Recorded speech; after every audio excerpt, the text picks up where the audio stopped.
Good afternoon. This is Jenny Gee coming to you on a Wednesday for our little Facebook time together, talking about things in nature that are just remarkable and amazing and point to such a creative God. And so I'm here by the church. I'm on the side yard. There's the church. And I just did like a little walkthrough to see if we have any milkweed here, and we don't.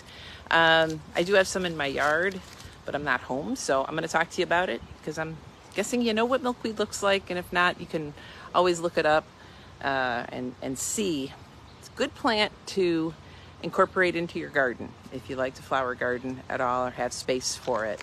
I'd highly recommend. And the reason is because of its connection to the monarch butterfly. So I do have milkweed growing in my garden, and the other day I was surprised because it's early June to see a monarch already flittering around, and I guess it's the right time. I was just feeling like usually it's a little bit later into the year, but maybe not. Anyway, monarch butterflies, we know about their amazing migration to Mexico from here that they take each fall. But then there's that whole coming back.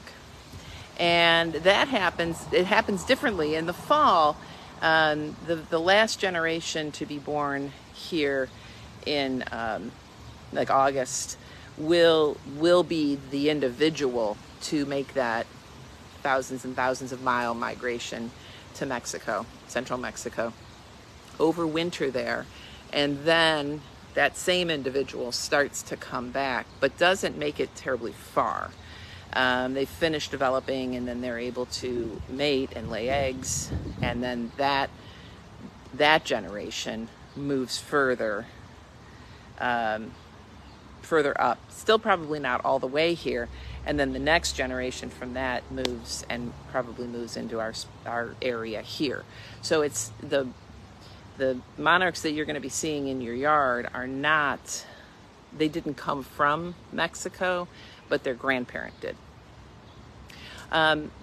Still incredibly remarkable, and remarkable that they find their way through this migration path year after year, right? They've never done it before. The ones born in August now are 5 generations away from the one that was down there this past year, yet it's going to make its way back there. The hows and the whys are really a mystery, which is always my favorite answer. But you know, there's something built into its brain that gets it going. But so what can you do, you know, as far as helping the population a little bit? And that really, the big thing you can do is plant milkweed. The adult monarch butterfly will look for milkweed and milkweed only to lay her eggs on the underside of the leaf. When she does that, and then she leaves, and she'll die soon after that, those eggs will hatch, and the little caterpillar guy comes out, and over the course of like 2 weeks grows. And if you've seen them, they're black, white, and yellow striped all the way up, a couple inches long. So that only eats milkweed.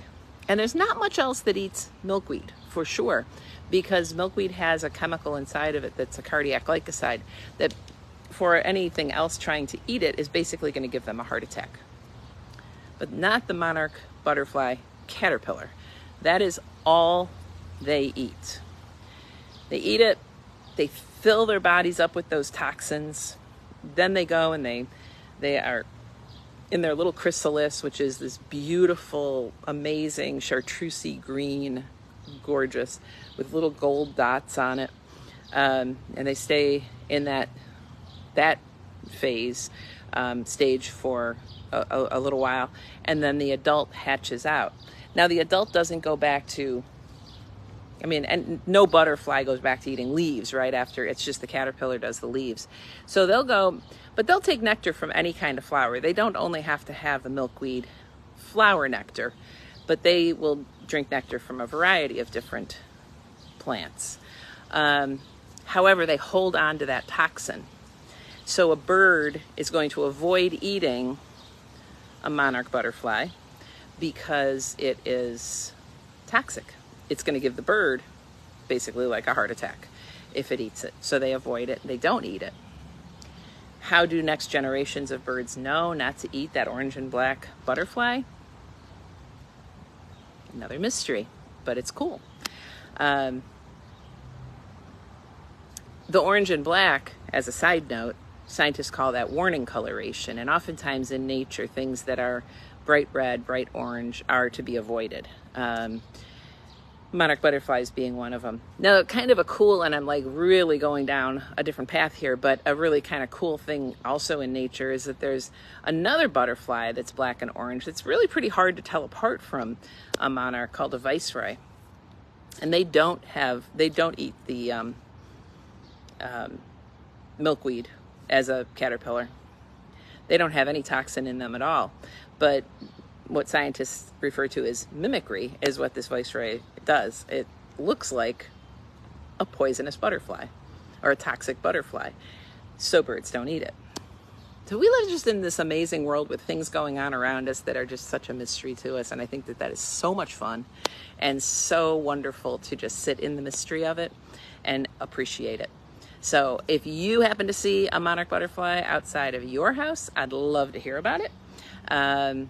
If you see a caterpillar, I'd love to hear about it. If you have some beautiful milkweed and you'd like to post up a picture on the church, to the church, send it our way and we'll get it out there. It's a wonderful time of year as everything's starting to come into bloom and just be really, I don't know, it's a great time of year, isn't it? So keep me posted if you happen to see a monarch, and I hope I see my guy again soon. He was flittering around Monday. I saw him. So, all right. Well, get out there and enjoy all that you're seeing and just recognize what an amazing, creative, and generous God we have. Have a good rest of the week. I'll see you Sunday.